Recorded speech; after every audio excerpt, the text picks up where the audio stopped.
Querido e bondoso Deus, agradecemos a oportunidade de conhecimento, de aprendizado que o Senhor nos deu, de muitas formas.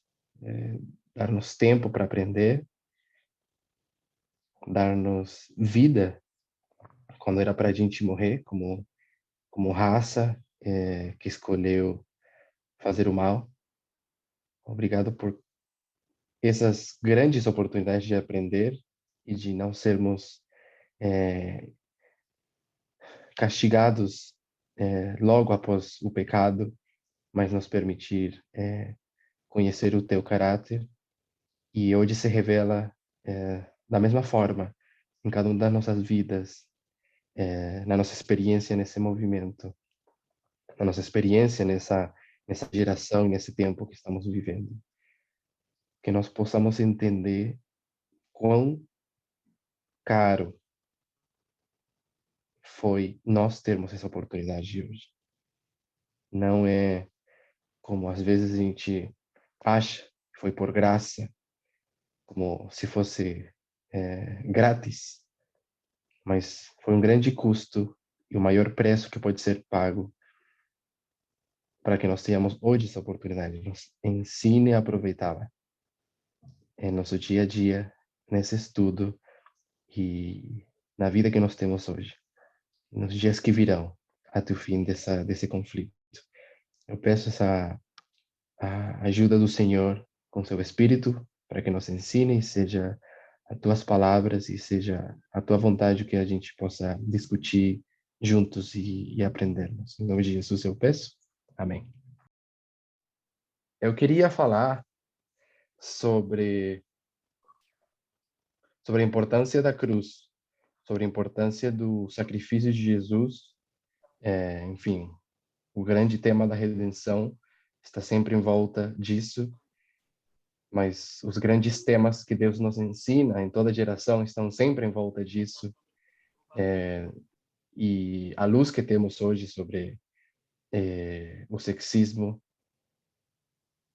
não está fora dessa realidade, é ainda a luz da cruz, é a ciência e o conhecimento das coisas que Jesus esteve fazendo, fez e continua fazendo depois do trabalho na cruz, tá? Então, acho que todos sabemos isso, todo que a gente está aprendendo está sempre em volta desse grande tema, dessa grande ciência. Agora, gostaria de começar por... Ok, vamos fazer uma pergunta como para começar a despertar nossa mente com relação a esse ponto. E sempre volto para o início, ultimamente falando muito sobre Satanás, sobre Lúcifer, sobre a guerra no céu, sobre o que foi feito, sobre por que Deus decidiu fazer as coisas do jeito que decidiu, enfim. Quem pode lembrar, talvez porque leu alguma citação, talvez porque compreende, assim, por que Satanás, por que Lúcifer, após a rebelião, após ele ser tirado do céu, né? Porque ele não teve oportunidade de redenção. E coloco em contraste ele com outros, no caso, a gente. Porque a gente sim, porque ele não. Quem pode responder primeiro com relação a ele e os anjos, né? Porque simplesmente para eles não houve uma obra de redenção. Tem um microfone ligado, se alguém...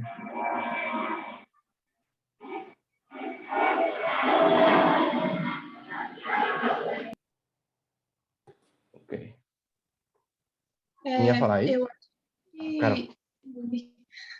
que ele teve oportunidade, sim, de arrependimento, mas não houve uma obra de redenção, porque ele já conhecia um caráter de Deus e a gente não. A gente precisava de pouquinho Deus ir revelando o caráter dele. Ok. Então, seria tipo assim, ele tinha um conhecimento de Deus que era maior ao nosso, e era com relação ao caráter de Deus. Você está dizendo que, de alguma forma, Adão, Eva, eles não conheciam o caráter de Deus?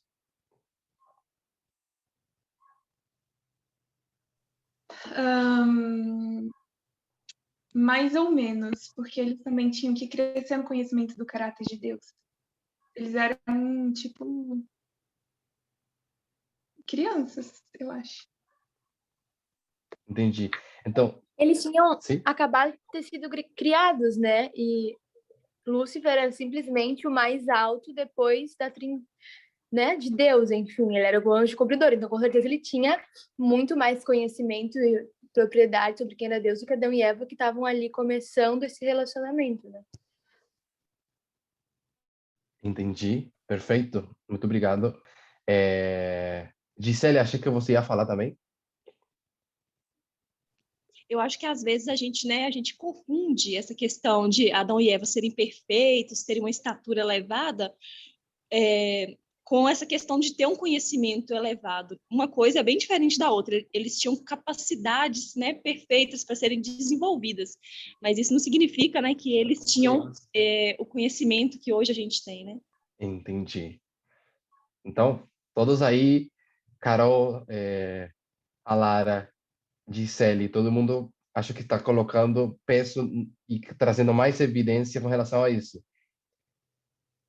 Então, resumindo, Satanás, e me dizem se estou certo, Satanás, ele se rebela, sim, ele fez várias coisas, tal, a rebelião, tudo aquilo, mas depois, vocês lembram, teve uma hora que ele percebeu o que aconteceu e o que ele fez, e sentiu muito temor e arrependimento.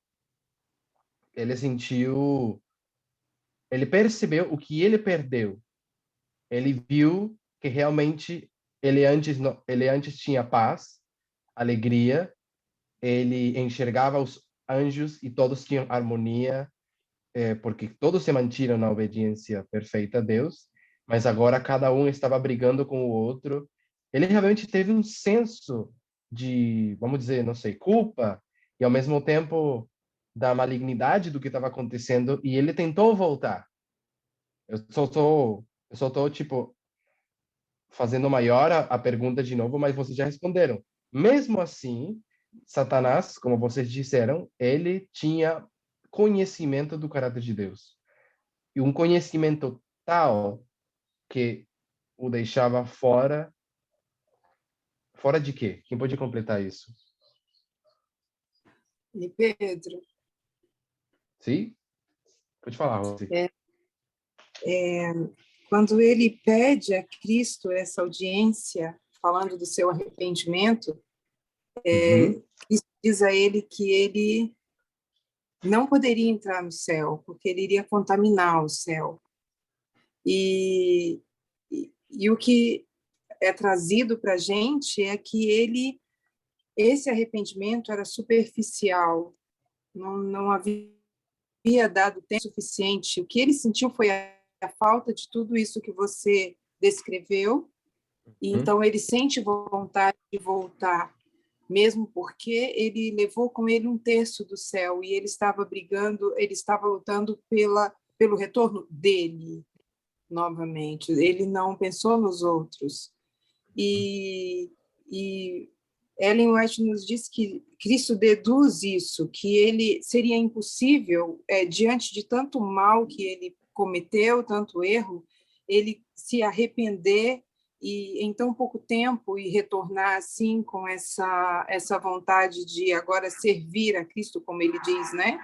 Sim. É isso que eu queria dizer. Não, perfeito. Então, vamos. Sim? Pedro, eu estava Pode falar. justamente pensando, com licença, posso falar? Eu estava Claro. justamente pensando sobre isso, que ele teve foi remorso, né? Ele teve remorso. Até porque ele, como a Rose falou, né, não teve tempo hábil para isso, né? quer dizer, não demonstrou isso, nem quando não voltou para o céu. Aí eu me lembrei essa semana da questão da disciplina da nossa liderança, né? E foi comentado com membros sobre isso, e eu expus justamente isso. Quando a pessoa realmente está arrependida, ela sofre o processo de disciplina com temor, né?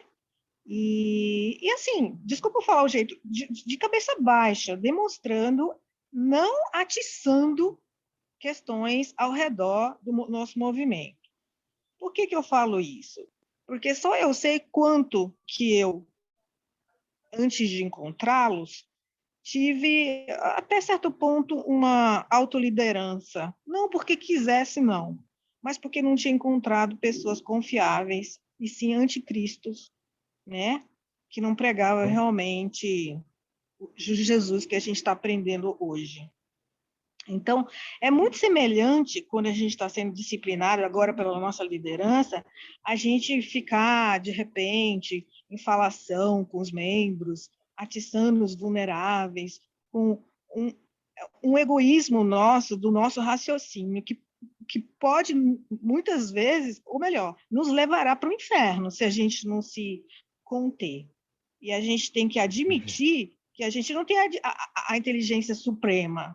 Né? Eu estou comparando, sim, com os nossos líderes, porque eu pessoalmente pus à prova de que se eles realmente eram de Cristo e tinham a mente de Cristo. Então, que essa lição a gente tem que trazer para a nossa vida, sabe?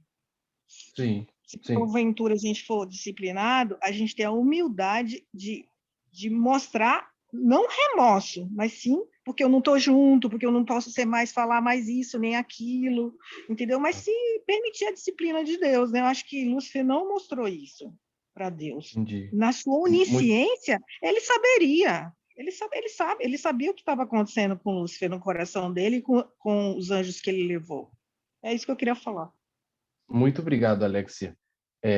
Muito obrigado por isso. Gabriel? Ei, Pedro, se eu lembro bem, Sim. a sua pergunta inicial foi porque ele não teve como ser perdoado uma vez que ele havia sido expulso do céu. Né? Então, eu acho que, para mim, é muito importante a gente lembrar essa linha de tempo dos eventos, né? Porque dá a impressão que Lúcifer aprontou e pronto, foi expulso, né? E meio injusto, assim, teve nem como tempo para se arrepender, né? Mas a Ellen White nos explica, assim, que antes dele ser expulso, temos eu não sei em questão de tempo, mas um tempo suficiente, né, para ele repensar o que ele estava fazendo, né, para ele mudar de curso, né, e poderia ter tido uma outra solução. E eu postei um texto aí no chat, porque eu acho que é justo sobre essa questão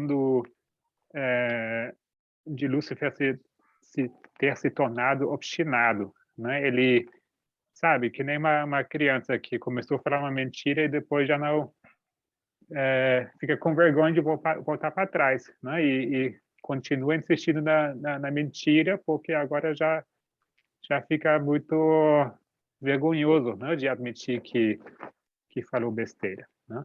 E com Lúcifer não foi muito diferente. Ele White explica, começou a acreditar na sua própria mentira, né? Se tornou obstinado ao ponto de levar isso até o fim, né? Então, ele mesmo, isso é o princípio que a gente sempre tenta ressaltar, né? Ele mesmo que acabou se expulsando, por assim dizer, né? Ele mesmo que fechou as portas para si mesmo e por isso que eu acho que se alguém foi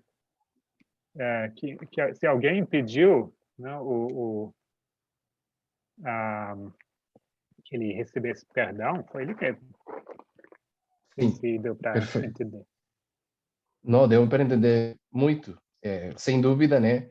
Tem todo um contexto, tem toda uma história.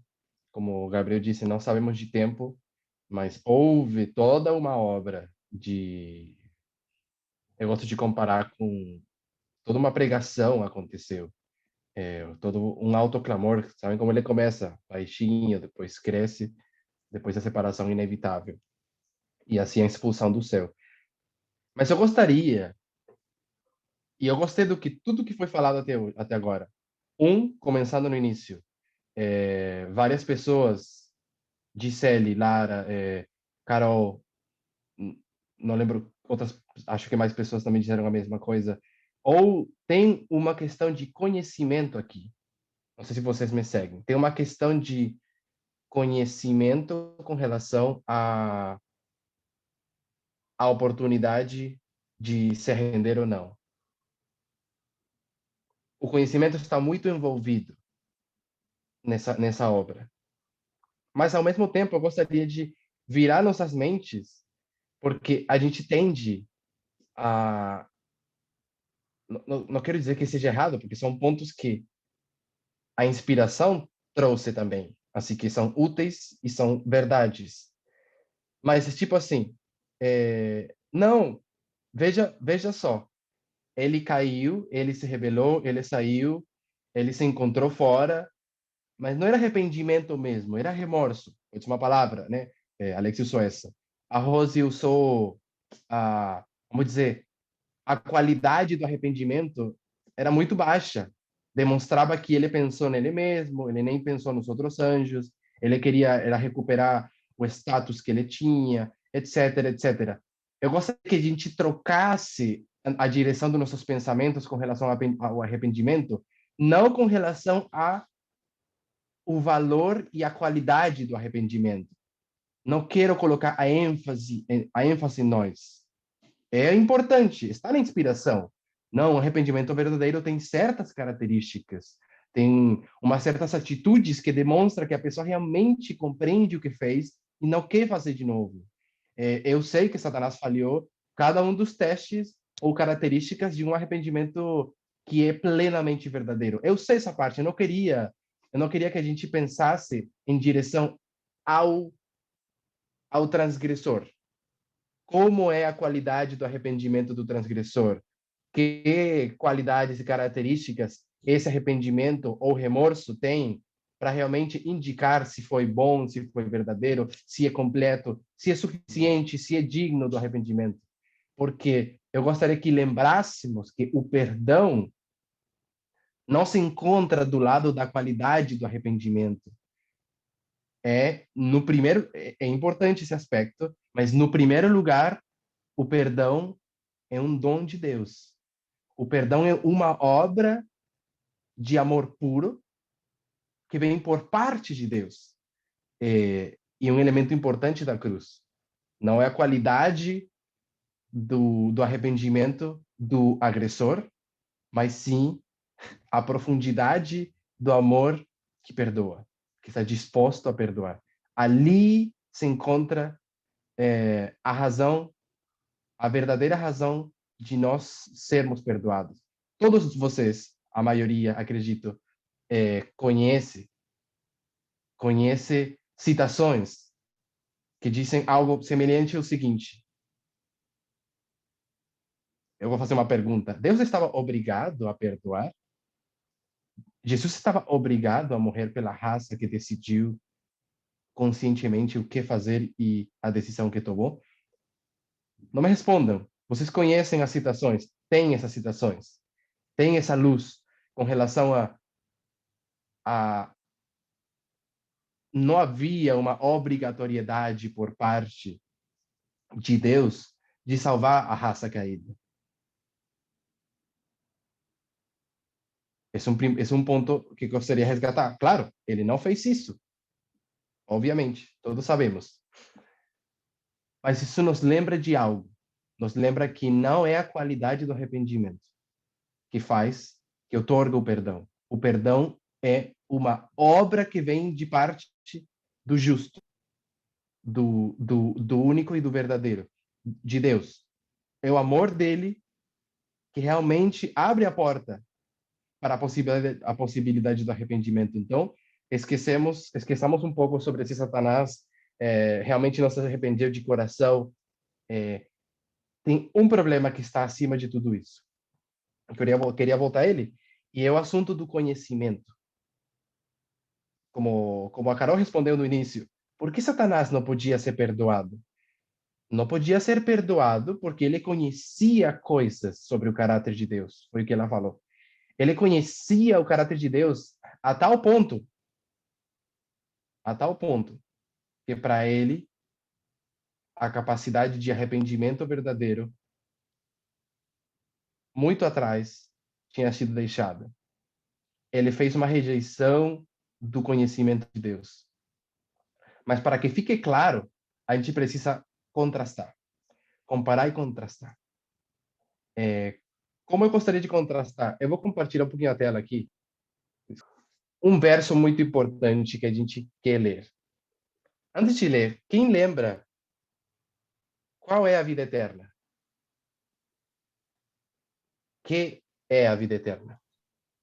Conhecimento de Deus e de Jesus Cristo. Amém. Muito obrigado, Carla. Uma oração que Jesus fez, que é o que a Carla estava falando, o que ela citou, é a oração de Jesus, em João 17. Ele mesmo define o que é a vida eterna, está ali na tela. Se está muito pequeno para alguns, eu vou ler. E diz assim, João 17:3. A vida eterna é esta, que conheçam a ti, só único Deus verdadeiro, e a Jesus Cristo a quem enviaste. Vocês sabem que a palavra conhecer não é como a gente fala conhecer às vezes. Está falando de conhecimento profundo. Não está falando de ir para a rua e conhecer uma pessoa pela primeira vez. Como vocês conhecem os outros versos. Os demônios temem a Deus, sim ou não? O conhecem, sabem muito bem quem ele é. Isso não não lhes dá vida eterna. Então, Satanás não tem vida eterna porque ele conhece a Deus. Os anjos caídos também não têm. E a gente também não. Não é um conhecimento superficial de Deus e de Jesus Cristo o que nos dá vida eterna. Mas fiquemos com a simpleza que deixa o verso, porque ela é bela em si mesma. O conhecimento é a vida eterna. É a mesma pergunta com a qual a gente começou o estudo.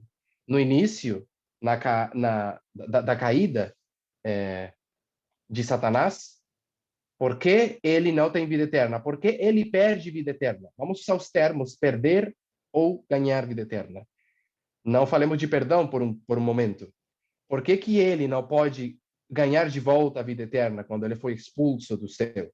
Ele não pode ganhar vida eterna porque o conhecimento que ele tinha de Deus, e me desculpem a frase se parece absoluta, mas eu vou usar a seguinte palavra, o conhecimento que Satanás tinha de Deus era pleno ou absoluto. E ele se revelou mesmo passando acima desse conhecimento pleno ou absoluto. A pergunta seria mais ou menos da seguinte forma. Se a gente tivesse um diagrama assim, e a gente falasse que aqui em cima está o máximo conhecimento, isso aqui seria tempo. Esse diagrama o ancião Parmindo já fez algumas vezes. A pergunta seria a seguinte: onde se encontrava Satanás? Não sei por quanto tempo ele existiu, né? Obviamente não sabemos, mas ele teve algum percurso de tempo. Ele caminhou e ele conheceu a Deus. Ele conheceu a Deus, né? Assim como os outros anjos. Ele mais do que a maioria, porque ele foi o anjo mais próximo ao Filho de Deus e a Deus. Mas usando ele como referência, Lúcifer, e acho que está muito pequena essa letra aí. Lúcifer, ele tinha um conhecimento pleno de Deus. Me desculpem a palavra se ela parece muito absoluta. Não quero dizer que não tem forma de aprender mais de Deus, mas a gente tem que usar estruturas simples primeiro. Então, como o conhecimento dele era pleno, ele não tinha o quê? Não havia algo muito a mais para cima que ele pudesse conhecer sobre Deus, que lhe permitisse se arrepender. compreender o mal que ele fez. Não. Ele, como o Gabriel estava falando, ele andou todo esse percurso. Ele já conhecia o caráter de Deus, ele recusou todas as oportunidades que também são revelação do caráter de Deus, até o ponto onde ele quebrou, vamos dizer assim, aquele patamar onde Deus diz para ele: eu não tenho mais nada para falar a você de mim mesmo, que te convide, que te faça dar um passo para trás.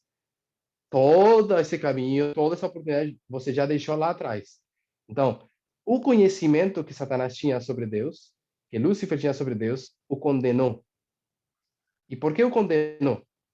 Porque é uma simples comparação e contraste. No verso, conhecer da vida eterna. Aqui. No entanto, ou por lógica, eu quis dizer, o conhecimento te salva ou te condena, certo? Alguém concorda até aqui? Como aqueles versos bastante conhecidos, citações do Espírito de Profecia, que muitos serão julgados não só pelo conhecimento que tinha, mas também pela oportunidade de ter conhecido. Ou seja, tudo parece estar em volta de conhecimento. O conhecimento pode, com certeza, te condenar. É finalmente o que te condena. O ter conhecido, saber que tinha a oportunidade de conhecer mais ainda e não ter aproveitado, mas tudo em volta de conhecimento. Em comparação não, em contraste, temos a raça humana. Eva e Adão, eles estão onde? Eu vou colocar aqui, mas enfim. Eles estão aqui embaixo.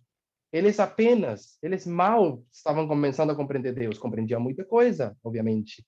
Tudo que estava em volta deles falava do amor de Deus. Mas, como já foi dito, eram bebês, né?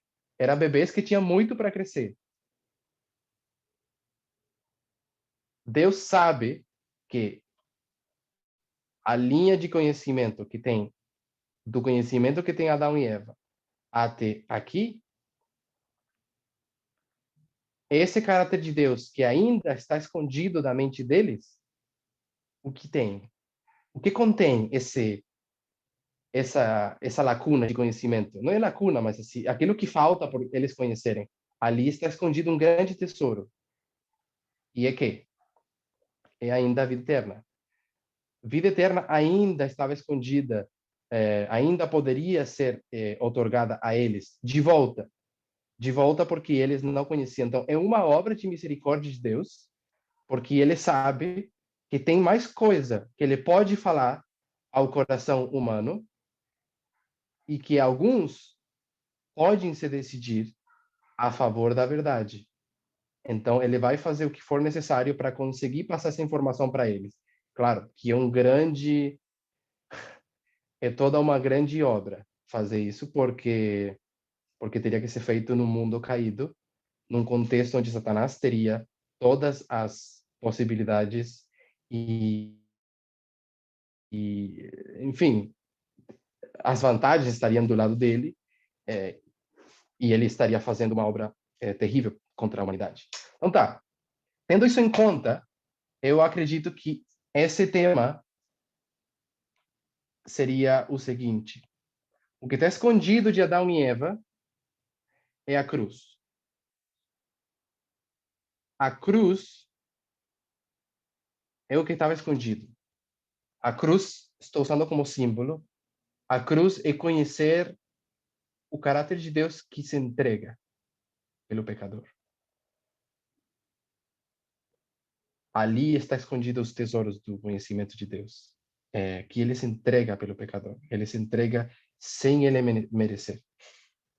Então, esse símbolo, essa é a ciência da cruz, em palavras muito simples, claro, porque já vamos ver algumas citações que falam sobre isso. Tem uma citação importante para a gente continuar o seguinte tema. Então, acho que eu queria trazer a gente aqui, a que é a cruz o conhecimento que estava escondido da mente de Adão e Eva. e da humanidade. Revelar um amor que se entrega sem aquela pessoa merecer é um conhecimento muito alto, que por contraste, e aqui eu gostaria de argumentar com vocês, que por contraste Satanás conhecia. O que eu quero dizer é, Adão e Eva precisavam conhecer o amor de Deus revelado na cruz. Nós e cada pessoa da humanidade. E esse conhecimento nos dá a oportunidade de dizer e de voltar para Deus. Mas não estava escondido de quem esse conhecimento? Satanás.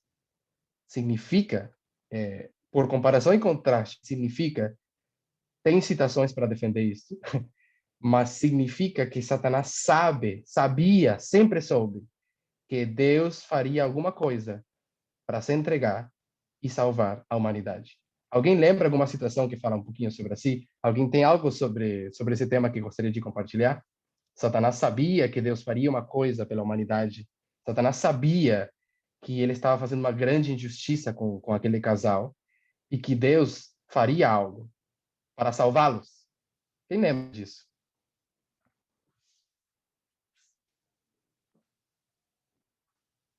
Ninguém? Pedro, tem um texto Cristo. que eu coloquei aí no chat, que eu acho que é bem próximo disso que tu está falando. Pelo menos tem algumas coisas, talvez. Eu lembrei dele enquanto tu estava falando. Sim, pode ler se tu quiser. Está aqui comigo. O que eu leia? Conhecer a Deus... pode ler tu, pode ler. Pode ler. Conhecer a Deus é amá-lo. Seu caráter deve ser manifestado em contraste com o de Satanás. Essa obra unicamente um ser em todo o universo era capaz de realizar. Somente aquele que conhecia a altura e a profundidade de amor de Deus podia torná-lo conhecido. Tem algo mais que você gostaria de colocar acima dessa situação? Não, assim, eu acho interessante uma linha, assim, em uma ordem, talvez, que existe. Você estava falando que Satanás, ele conhecia o caráter de Deus, né? Ele tinha conhecimento dessa profundidade, e sabia quem era Deus. E eu acho interessante que depois que ele é expulso, que ele continua, né, nessa atitude dele de rebeldia, e ele é expulso do céu, e depois que a humanidade cai, eu acho interessante que o próprio Satanás agora ele é usado como um objeto de contraste com Deus, para que a humanidade possa enxergar, né, quem é Deus. Porque Satanás ele sabia quem era Deus e ele se afastou completamente de tudo o que Deus era. Misericórdia, amor, qualquer coisa. E aí, agora é possível pegar ele e usar ele para mostrar quem Deus não é. Acho isso muito interessante. Muito obrigado, Cris. Eu acho também que é muito interessante. Então, vamos completar esse teu pensamento com uma outra citação que eu tenho aqui. E é verdade também o que a Carla coloca, né? Essa frase linda, a ciência da cruz, ciência da salvação, de amor abnegado, aquele que redime o pecador. Eu vou compartilhar aqui de novo. E quero que fique um pouco mais claro essa ideia de que Satanás estava fazendo uma obra de separar a humanidade de Deus. Diz assim: para os anjos e os mundos não caídos, o brado está consumado. Isso seria quando Jesus morre. Teve profunda significação. Fora em seu benefício, bem como no nosso, que se operara a grande obra da redenção. Juntamente conosco, compartilham eles os frutos da vitória de Cristo. Deus poderia haver destruído Satanás e seus adeptos tão facilmente como se pode atirar um seixo à terra. Assim não fez, porém, a rebelião não seria vencida pela força. Poder compulsor só se encontra sob o governo de Satanás. Os princípios do Senhor não são dessa ordem. Sua autoridade baseia-se na bondade, na misericórdia e no amor. E a apresentação desses princípios é o meio a ser empregado. Apresentar esses princípios é o meio a ser empregado. Eu gostaria de dizer que apresentar esses princípios é nós ganhar conhecimento sobre os princípios de Deus. O governo de Deus é moral, e verdade e amor devem ser o poder predominante. Por essa citação por enquanto. Tem uma citação aqui.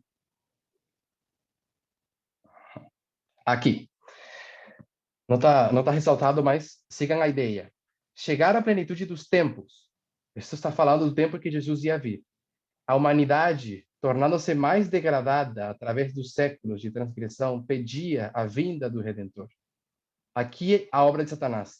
Satanás estivera em operação para tornar intransponível o abismo entre a terra e o céu. Pergunto, ele criou um abismo no dia que ele fez ao casal pecarem, certo? Tanto que Deus deixou eles, porque eles escolheram um governo. Escolheram um governo de liberdade, não um governo de igualdade. Escolheram um governo de liberdade sem controle, e não o governo de regulações e regras que Deus tinha. Eles escolheram o governo de Satanás. Esse já era um abismo. Mas Satanás estivera em operação para tornar os 4.000 anos até Jesus vir, é isso que ela está falando, em operação para tornar intransponível o abismo entre a terra e o céu. Por suas falsidades, tornara os homens atrevidos no pecado. Era seu desígnio esgotar que coisa? O que conhecia Satanás? A paciência de Deus. E extinguir-lhe, a quem? A Deus, o amor para com os homens, de maneira que ele abandonasse o mundo à satânica jurisdição. O ponto que quero fazer é o seguinte: o mesmo que a gente estava falando aqui sobre a cruz, que Lúcifer conhecia. Eu sei que Jesus ainda não entregou sua vida, não morreu e tal, mas eu quero que vocês entendam que Satanás sabe, quando ele faz o casal caírem, que Deus, que não era suficiente levar eles a comer o fruto, aceitarem um estilo de governo de liberdade, e Deus, ele sabia que Deus ia dar um passo para trás e deixar aí. Satanás sabe que aí não acabou a luta.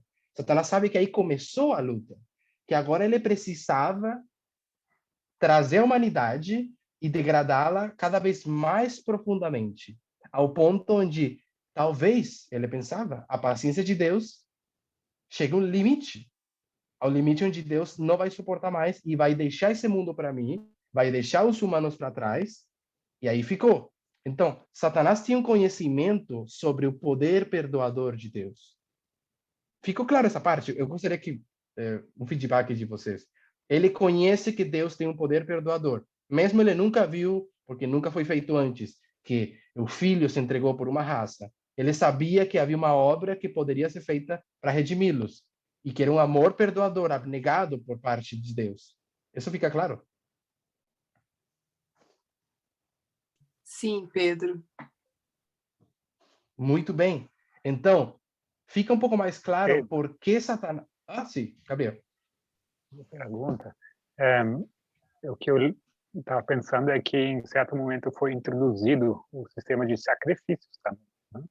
Que certamente não foi apenas para matar animais, mas desde o começo estava ligado a um profundo simbolismo, né? Que eu assumo que Deus tenha explicado para eles em detalhe por quê, né? O que significa e para onde estava apontando também, né? Então, acho que de alguma forma, tanto Lúcifer como Eva, Adão, tiveram, sim, o conhecimento para onde isso ia levar. Isso. Muito, muito obrigado por isso, porque isso traz um ponto muito importante, que seria o conhecimento teórico. O que eu entendo que Gabriel está falando, e que a gente vai ler nas citações que eu tenho ainda, é que assim que eles pecam, os anjos comunicaram para Adão, para Eva, que haveria uma forma de voltarem. e que seria mediante a aceitação do sacrifício do Filho de Deus. Basicamente, eles dizem assim. Mas quero que vocês saibam que essa pregação, que fique claro, o momento em que os anjos te comunicam, veja só, o Filho de Deus decidiu que ainda tem um jeito para vocês serem salvos. Ele vai se entregar por vocês. Essa é uma frase só. É teórico. Fica ali, nas palavras. Então, só que gostaria que saibam que quando Adão e Eva, justo depois da queda, eles são comunicados de que o Filho de Deus se entregaria por eles, não faz diferença nenhuma. Eu gosto de trazer esse ponto porque às vezes as pessoas pensam que é conhecer a Jesus, saber quem ele é, mais ou menos o que ele fez e dizer, bom, eu te aceito. É preciso um conhecimento prático dessa obra da graça, porque a obra teórica, se a obra teórica for exposta o suficiente, significa que aquela fala dos anjos poderiam ter levado já ao conhecimento de Adão e Eva aqui. Mas não. O que foi comunicado foi, olha, vai ser feita uma obra, mas dali para frente você vai ter uma experiência prática com essa obra que eu estou te comunicando. Vamos ler essa citação. Os anjos, benévola e amorosamente, davam a informação que desejavam a Adão e Eva. Também contaram a triste história da rebelião e queda de Satanás. Então, claramente, não é um texto de 6 linhas aqui que os anjos falaram para Adão e Eva. Ficaram falando aquele dia sobre esse tema. Qual? Claramente informaram-nos de que a árvore do conhecimento fora colocada no jardim para ser um penhor de sua obediência e amor a Deus. Sabiam eles a obra e para que estava a árvore? Sabiam, entendiam completamente que a elevada e feliz condição de santos anjos seria conservada sobre a condição de obediência, que eles estavam numa situação similar, que podiam obedecer à lei de Deus e ser inexprimivelmente felizes, ou desobedecer e perder sua elevada condição e serem mergulhados num desespero irremediável. Contaram a Adão e Eva que Deus não os compelia a obedecer, que ele não removera deles o poder de seguirem ao contrário de sua vontade, que eles eram agentes morais, livres de obedecer ou desobedecer. Havia apenas uma proibição, que Deus considerara próprio impor-lhes, se transgredissem a vontade de Deus, certamente morreriam. Contaram a Adão e Eva que o mais exaltado anjo, imediato a Cristo, recusara obedecer à lei de Deus, a qual tinha ele ordenado para governar os seres celestiais. Enfim, não vou continuar aqui. É bom essa citação. A Anseates também leu essa citação de um livro diferente, talvez um pouquinho diferente, mas é para nos lembrar que Adão e Eva não comeram um fruto, como a Anseates disse, por conta de vontade de comer um fruto gostoso, ou porque, enfim, ou porque a serpente era muito linda e quem sabe, talvez seria legal. Adão e Eva sabiam que a tentação viria pela árvore. Eu gosto de lembrar ao meu coração, ao vosso coração, de todos vocês, que eles cobiçaram a mensagem de Satanás. Eles gostaram da ideia de talvez vai ser legal a gente ter um conhecimento que, por alguma razão, Deus não está querendo nos dar. Vamos, então, nos colocar do lado dessa liberdade? Ou seja, o nível da transgressão de Adão e Eva foi muito grande. Não foi um simples engano. Eles caíram na mesma cobiça. Tem uma diferença. A única diferença, quero argumentar, era que eles tinham menos conhecimento de Deus do que Lúcifer. Mas menos conhecimento no sentido de arrependimento, no sentido de conhecendo o amor perdoador de Deus, eles poderiam ser salvos. Satanás não. Satanás já conhecia tudo o que ele precisava conhecer sobre o amor perdoador de Deus, tanto que, como lemos, a gente leu, o trabalho de Satanás era separar tanto quanto possível for. Como diz aqui. Bom, já perdi a citação. Assim, era seu desígnio esgotar a paciência de Deus, extinguir-lhe o amor para com os homens, de maneira que ele abandonasse o mundo. Ele estava tentando afastar a Adão e Eva da compreensão. Não, perdão. Ele estava tentando mergulhar a humanidade, degradá-la cada vez mais, de forma que fosse impossível eles conhecerem o amor de Deus e Deus perdesse amor por eles também. A paciência de Deus fosse que a paciência de Deus fosse esgotada. Mais uma coisa que eu gostaria de ler aqui com vocês, antes da gente entrar no fechamento. Voltando para a cruz, para o momento da cruz. Diz: com dor e espanto contemplou o céu a Cristo, pendente da cruz. O sangue a correr-lhe das fontes feridas, tendo na testa o sanguinolento suor. O sangue caía-lhe gota a gota das mãos e dos pés, sobre a rocha perfurada para encaixar a cruz. As feridas abertas pelos cravos aumentavam o peso que o corpo fazia sobre as mãos. Sua difícil respiração tornava-se mais rápida e profunda, à medida que sua alma arquejava sobre o fardo dos pecados do mundo. Todo o céu se encheu de assombro quando, em meio de seus terríveis sofrimentos, Cristo ergueu a oração: Pai, perdoa-lhes, porque não sabem o que fazem. E, no entanto, ali estavam homens, formados à imagem de Deus, unidos para esmagar a vida de seu unigênito Filho. Que cena para o universo celeste!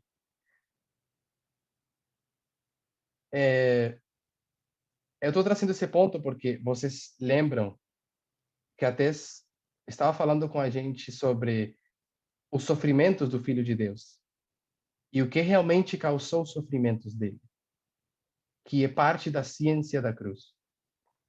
Então, o que eu gostaria de dizer é que a ciência da cruz, como todos vocês sabem, ela é tão ampla, mas tão ampla, que essa citação foi nos dada, que diz assim: ao transcorrerem os anos da eternidade, trarão mais e mais abundantes e gloriosas revelações de Deus e de Cristo.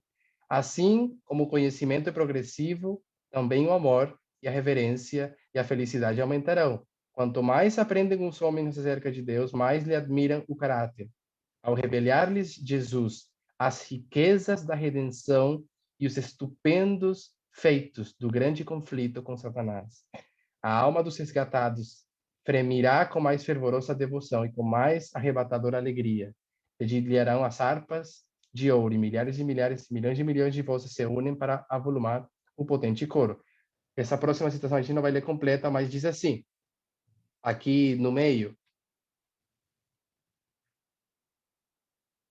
onde diz: a cruz de Cristo será a ciência e cântico dos remidos por toda a eternidade. Quando aqui dizia que ao transcorrerem os anos da eternidade, sempre haverá maiores e gloriosas revelações de Deus, eu quero que saibam que é a ciência da cruz. A cruz de Cristo será a ciência e cântico dos remidos por toda a eternidade. No Cristo glorificado, eles contemplarão o Cristo crucificado. Jamais se olvidará que aqueles cujo poder criou e manteve os inumeráveis mundos através dos vastos domínios do espaço, o amado de Deus, a majestade do céu, aquele a quem querubins e resplandecentes serafins se deleitavam em adorar, humilhou-se para levantar o homem decaído, que ele arrastou a culpa e a ignomínia do pecado. Quem lembra o que causou as agonias do Filho de Deus? Foi o pecado. Isso. Quem mais lembra? Tentemos lembrar esses elementos de cabeça. O que foi que causou os grandes sofrimentos do Senhor? Teve um momento onde ela fez um ponto muito forte sobre o amor, sobre a cruz. Eu acho que, se eu não me engano, é o fato dele ter, pela primeira vez, experimentado essa separação, né, de Deus, por causa do pecado. Isso mesmo. É o sexismo que a Tess falou. Eu acho que foi justamente a dor do pecado nele mesmo, né? Ele sentiu toda a dor do sexismo, da desigualdade do ontem, do hoje, de sempre, e que nos faz distante de Deus, da sua essência. Ok. Lembremos da seguinte forma. Pedro, A humanidade está... Sim, pode falar. foi eu que disse aquela hora, Renildo. A Tess falou Renildo. que sim, foi o. Estou parafraseando o que ela falou, mas acho que foi o sexismo, está envolvido com o sexismo também, que foi o pecado mais acariciado pela humanidade, né? Acho que é isso. É isso, é isso. É isso mesmo. Vou colocar só esses dois por enquanto. Vocês já sabem a história. A gente volta da mesma forma que a gente caiu. Temos que ter esse assunto em conta, porque, enfim, esses dois pontos que eu quero trazer aqui, que é quase que a medula da nossa mensagem, é que nós caímos, a humanidade experimentou dois tipos de abuso a nós mesmos, que deturparam o caráter de Deus e a obra que ele queria fazer com a imagem dele, que éramos nós, e é o sexismo e o racismo. Então, a gente lembra dessa obra e sabemos que tem um que começou e outro que foi o resultado do segundo. Hoje, com a Renilde, a gente aprendeu algo muito importante. A gente já sabia sobre esse lado da história, que o racismo era preciso ser compreendido para depois ser o sexismo. Muitas formas que a gente viu isso. Por exemplo, quando foi passado a emenda de que se permitia não só a abolição da escravidão, mas se permitia a raça negra votar. Que foi escrito na lei pela primeira vez na Constituição? Nunca tinha sido escrito antes. Não lembra? Nunca tinha sido escrito na Constituição gênero. Só o homem podia votar, né? Antes, era óbvio que só o homem votava. E, tipo assim, ninguém discutia. Mas, interessantemente, quando foram libertos os escravos e foi permitido eles serem cidadãos completos, o que foi escrito? Foi escrito a palavra homem, para que ninguém se confundisse com o fato de que agora não era que todos os negros podiam votar, homens e mulheres, só os homens. Foi a primeira vez que gênero foi escrito na Constituição, com relação aos direitos de voto, e isso demonstra como realmente fica claro que depois que você destruiu um tipo de escravidão de uma raça sobre outra, cadê a outra escravidão, a mais antiga e a mais profunda? Então, lembrando a citação que a Anciatés leu com a gente, onde que está? Estava aqui no início. Aqui, como falou Renildo, o sexismo, mas como a Ellen White escreveu foi a seguinte forma: Cristo era o príncipe dos sofredores, mas não foi a angústia corporal que o encheu de horror e desespero, foi um sentimento da malignidade do pecado, um conhecimento de que o homem tinha se tornado tão familiarizado com o pecado que não percebeu sua enormidade. Então, primeiro, ele enxergar a humanidade tão familiarizado com o pecado, ele sentir isso na própria pele, que estava tão profundamente enraizado no coração humano, ao ponto de ser quase impossível de ser erradicado. Foi a culpa do pecado, trazendo a ira do Pai sobre ele, como substituto, que partiu o coração do Filho de Deus. O Filho de Deus foi esmagado e seu coração quebrado aqui, e lembra onde ele se encontra? Essa cor não serve. Ele se encontrava cá. Eu gosto de desenhar assim, porque é como realmente acontece. Ele estava nas profundezas do pecado da humanidade e ele ia começar dali para frente a preparar o mundo para lidar com esses dois problemas. Quando Jesus está enxergando a humanidade na cruz, e ele enxerga em volta pessoas demoníacas, zombando, e as injustiças ao redor dele, Jesus está observando tudo que o pecado fez. Mas Jesus está observando isto, e Jesus está observando isto. É o que está na citação, é o que a nossa mensagem, a metodologia abre. Ele está observando coisas... Ele está observando coisas que a humanidade não consegue entender, não consegue nem perceber, porque se familiarizaram tanto com o pecado, como dizia aqui, perto das citações muito rápido, se havia tornado tão familiarizado com o pecado que não percebeu sua enormidade. Estava tão profundamente enraizado no coração humano ao ponto de ser quase impossível de ser erradicado. O que era, na perspectiva dessa obra, qual é o quase impossível de ser erradicado? O último a ser erradicado. Então, as agonias de Cristo estavam em volta de toda a transgressão. Mas, sem dúvida, ela disse bem claro, estava tão enraizado que era quase impossível. Quase impossível se refere à última obra. Se ainda a humanidade está lutando com racismo, e vocês sabem que sim, não na forma de escravidão, mas em outras formas, em qual, então, está sofrendo mais? E aqui eu gostaria de fechar com pensamentos do estudo da Renilde, da Cathy McGraw. Quando a forma que Moisés escreveu, o estupro que foi feito com a nossa mãe, a nossa segunda mãe comum, da qual, como bem foi dito, nem conhecemos o nome. A pergunta é: o que está acontecendo com a humanidade tão cedo, que o nome dela nos é escondido, literal. O ato que foi feito contra ela é escondido atrás de um eufemismo.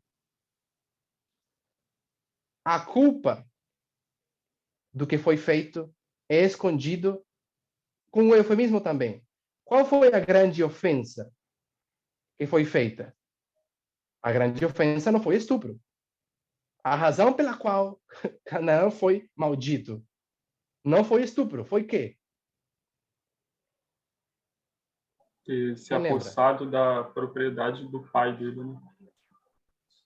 A culpa de Cão era ele lutar com a supremacia patriarcal.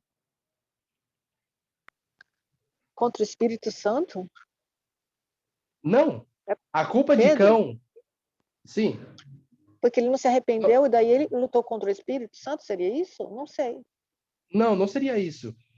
Obviamente ele fez uma atrocidade, mas eu quero que a gente entre no contexto, a forma em que Moisés escreve, a forma que parece que Noé, os filhos e a história foi escrita, é que a grande obra maléfica e satânica que foi feita por Cão nem foi o estupro contra sua própria mãe, porque ela, nem sabemos quem ela é, o ato que foi feito contra ela está escondido atrás de um eufemismo, porque não é importante falar, o único importante aqui é que ele lutou contra a estrutura patriarcal da sua família. Ou seja, a ofensa foi contra o patriarcado é o que ficou ofendido aqui. Noé e a sua liderança foi a que foi colocada é a sua liderança que foi ofendida. Então, isso nos demonstra algo muito importante, que a cruz, como a gente já leu, vai ser a grande ciência pela eternidade. Assim que eu acho, e vocês acham que concordam comigo, as profundezas da cruz e a ciência dela são coisas que ainda nem compreendimos, muito para aprender. Eu gostaria de dizer que, então, a ciência da cruz, como são tantas coisas, vai ter que ser compreendida tema após tema. E tem temas que são para uma geração. A geração nossa precisa entender a cruz na luz de quê? Na luz do sexismo. Se nós não dedicarmos todas nossas forças mentais a entender o amor de Deus e a cruz com relação a isto, a gente cai no mesmo engano da raça humana que estava aqui, justo antes do racismo começar. Qual era esse pecado? Qual era essa profundeza? A profundeza de que o que aconteceu com ela não é importante. É o que aconteceu com Noé. É o que aconteceu com a estrutura patriarcal. E por isso, hoje, como já ouvi falando com a minha esposa, com Lara, tipo assim, quando um homem é o que bateu numa mulher, é o que fez um mal. As pessoas vão lá e proteger ele, as pessoas vão lá a conversar com ele. A obra da redenção vai ser para ele. Alguém vai tentar ajudar o agressor. Exatamente. Mas sempre, uma e outra vez, é mais difícil acreditar a dor do que sofreu a violação. É mais difícil conversar sobre isso. É mais difícil dedicar nossas forças mentais no aspecto real. Eu quero que você entenda que é uma herança da estrutura dessa época. De que época? Da época que o nome dela não é importante. O que aconteceu com ela pode ser escondido num eufemismo e simplesmente está escondido atrás das letras. Está escondido atrás das letras até nossa geração. Teólogos ainda discutem sobre o que aconteceu e não chegam nessa conclusão. Então, nós temos que entender à luz da cruz que a grande ciência, o tema todo hoje era para entendermos que a ciência da cruz é tão ampla que vai para o passado, para o presente, para o futuro, e a estudaremos por sempre. Mas distrairmos na compreensão da cruz, sem dedicar nosso estudo à verdadeira ciência da cruz, vai ter que ser separado em temas. E o tema da nossa geração é compreender a ciência da cruz com relação a isso. Eu falo por mim, é nossa geração que tem que lidar com o sexismo agora. Eu tenho que lidar com o meu sexismo agora. Todos os homens, as mulheres têm que lidar com o sexismo agora. Sobram as histórias de como sempre o estupro é desculpado por homens e por mulheres, o abuso, ou as batidas, ou a violação, e também as formas mais pequenas de sexismo, na qual as mulheres sempre levam maior peso em tudo, seja sentimental, seja da administração de coisas, ou até da gestão de um relacionamento, né? É muito comum hoje a gente às vezes ouvir, bom, mas a gente precisa que nos treinem. Ou seja, antes as mulheres estavam subjugadas em submissão, sempre levando maior peso. Mas depois, quando chega a luz do sexismo, ainda, porque agora vocês mulheres, já que vocês sabem tanto e vocês conhecem tanto de sexismo, agora tu me treina a mim, me ensina para eu saber onde que está meu sexismo. Eu acho que em todas essas formas ele se revela sempre. Então nós queremos colocar o peso sobre as mulheres de tantas maneiras diferentes. Enfim, já estou começando a tocar muitos pontos. Mas é isso. O tema que eu queria trazer era sobre a ciência da cruz, mas uma ciência direcionada ao tema da geração. Se nós dedicarmos nossa força a entender a ciência da cruz com relação a um tema X, ela é ampla e maravilhosa, mas ela tem que ser compreendida à luz do tema atual, que na verdade é a razão principal que esmagou o coração do Redentor. Pensemos nisso. Ao pensarmos nisso, então, que a gente conserte essas coisas na nossa vida diária. As pequenas coisas. Rose, desculpa. Já acabei, pode falar. Lucas. E é tão profundo e importante que não foi vencido desde então. Está na Bíblia. Isso começou ali e ainda não foi vencido. E a gente tem que lembrar que a gente tem que olhar para isso com um olhar de que nós somos sexistas, de que a gente precisa desaprender muita coisa e aprender muita coisa, né? Tem que ser e é difícil, mas é um olhar aberto para a gente realmente enxergar e poder sanar tirar esse câncer de dentro de nós, né? É muito, muito importante. Muito obrigado, Rose. Carla, você tem a mão levantada. Por favor. Então, tem uma pergunta que está aqui, ó, em relação à nossa geração. Você falou do sexismo, e é esse, sim, né, o que nós temos que lutar. E Jesus ali olhava para isso. E aí eu estava pensando aqui, Jesus também devia estar olhando para o pecado que iniciou no céu. Será que também não procede? É esse de Lúcifer, que é da exaltação própria. E aí, quem sabe, também uma luta conjunta hoje, ver se isso procede, tá? Não seria o esvaziamento do nosso eu? de toda aquela vaidade, né, que Deus sabe que pode ter no nosso coração. Sim. Bom, olhando para mim pessoalmente, eu descubro que cada vez que sou enfrentado com um ato pecaminoso que eu fiz, em qualquer nível, mas estou falando de sexismo, por que eu luto contra a convicção? Porque sempre procuro ver se de alguma forma não está sendo feita alguma injustiça. Será que é completamente certa a crítica que estou recebendo, o que estou lendo, ou a apresentação da tese que está me esmagando alguma parte? Eu acho que a forma que eu vejo que o meu egoísmo quem luta, é verdade, mas luta com algo que estou acariciando. E o que eu estou acariciando é um legado que está em cima de mim e Deus está dizendo, isso você tem que tirar. Então, sim, eu acho que, enfim, o egoísmo está presente sempre, mas está presente para atesourar aquilo que a gente não quer tirar, porque a gente não quer ver como pecado.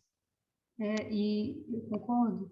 E eu também estava pensando aqui em relação a Lúcifer, ele tinha grande sabedoria, grande conhecimento, e ao longo do tempo a gente vê, né, que as pessoas dotadas de grande sabedoria, grande conhecimento, acabam muitas vezes ficando perdendo dentro de si mesmos, né? Porque pode haver uma justiça própria. Isso em qualquer segmento de qualquer tipo de pecado, sabe? Porque eu sei como resolver, eu sei como lidar, eu descubro lá na frente que eu quebro a cara porque muitas vezes eu achava que sabia, né? E sim, em relação ao sexismo também, como principal, né? Deus nos ajude. E, enfim, não nos ajude não, ele já está fazendo tudo da nossa parte, né? Da nossa parte. Muito obrigado pelo comentário, Carla. Gabriel. Só um breve comentário, Pedro. O que eu sempre acho importante relembrar é que a mensagem, ela é, não por coincidência, ela é a mensagem apropriada para nosso tempo, para nossa geração, para nossa dispensação, né? Então, eu acho que às vezes a gente tem uma impressão que existem como se fossem duas mensagens, né? Tem uma mensagem vamos dizer, o cristianismo, né? O que dá para falar com nosso vizinho e nossos amigos adventistas, né? E tem uma outra que é basicamente o que a gente estuda, né? E eu não gosto de fazer essa divisão como se fossem duas coisas, né? Cabe a nós entender por que essa mensagem que a gente está tanto insistindo em falar sobre, como isto é exatamente a mensagem que Deus escolhe para esse tempo, né? Então, não é assim que a gente vai falar sobre profecia e sobre igualdade, ou sobre o amor de Deus e sobre igualdade. Não, exatamente é a mensagem que Deus escolheu, né? Então, e a gente tem como o tempo ele avança, né? A gente tem sempre o privilégio de ter o registro das gerações anteriores, né? Então, quanto mais tempo passa, menos desculpa a gente tem da gente, sei lá, se permanecer com aquela mensagem que acaba sendo mais simples, né? Aquilo que está escrito, registrado na Bíblia, de Jesus, vamos dizer, né? Isso a gente já deveria dominar, né? Tá tudo aí, né? Explicado, né? Então, para nosso tempo tem algo que precisa ser descoberto e resolvido para nosso tempo. É isso. Entendermos a luz do cristianismo e as coisas que nos ensina em contraste e em comparação com aquilo que ele nos está ensinando hoje. É a luz do nosso tempo. Eu quero agradecer muito ao Gabriel, a Carla, a Rose, Renildo, Gisele, Alexia, todos o Cris, se esqueço de alguém, todos que trouxeram pontos que construíram nossa conversa de hoje. Então, Sim? Desculpe, eu acabei de lembrar, só uma última frase para concluir meu Por favor. pensamento. O que eu creio, o que eu penso é que se Jesus estivesse aqui hoje, ele estaria pregando justamente essa mensagem, ele estaria constrangendo as pessoas da mesma maneira como foi o caso no tempo dele, né? Eu acho que é proporcional, de fato. Não sei se dá para entender o que eu quero dizer. Eu gostei disso aí. Enfim, eu vou dizer da seguinte forma. Ótimo, isso que o Gabriel falou. Isso. Ou seja, a mensagem e a estrutura que Deus construiu, porque foi Ele que construiu, é uma revelação do que Ele seria se estivesse aqui, de pé, caminhando junto com a gente. Seria isto. Isso que Ele está construindo, que Ele nos está ensinando, o que é falado em cada campal. Enfim, vamos fazer uma oração, então, para culminar. Convido a todos a orarem junto comigo. Deus bondoso, hoje é tão comum sempre buscar alguma forma de diminuir a dor e sofrimento com relação ao sexismo, com relação à pessoa que sofre os sexismos. É simplesmente assim. A história foi construída dessa forma. O Senhor nos disse desde o início que assim seria, que haveria uma opressão em todos os níveis. E nós estamos tentando tirar isso do nosso coração. Todos, homens e mulheres, estamos tentando tirar essa diminuição constante. Logo no início da história dessa terra, após o dilúvio, já estava a cultura que hoje é tão comum, a cultura de esconder o que aconteceu com a pessoa que realmente sofreu. Esconder a verdadeira aberração, a verdadeira obra maléfica, parece que sempre fica escondida. Tem tantas formas em que isso acontece hoje. Então, estamos lutando contra algo muito, muito enraizado nas nossas vidas de milênios. Mas, como o Senhor nos tem dito, essa seria a obra que o Senhor estaria fazendo hoje se estivesse vivo, o Senhor vivo está, se estivesse caminhando com a gente hoje aqui, nessa terra. Então, isso já está acontecendo, só que de forma espiritual. O Espírito Santo é o Senhor, está conosco. Então, que nós possamos ser representantes dessa obra aqui. Eu peço, eu agradeço pelo estudo da manhã, que nos fez meditar em tantas coisas sobre a cruz, com a Renilde. Então, que pensemos nisso como sendo a sua mensagem, o seu evangelho. Essas coisas eu peço, nos ajude, não com sentimentos, nem pensando que é tudo fácil e é alegria. Podemos desfrutar das alegrias que temos, mas, Senhor, que nos empenhemos nessa obra, porque é para lutar com todas as nossas forças, no breve tempo que fica desse conflito. Em nome de Jesus eu peço. Amém.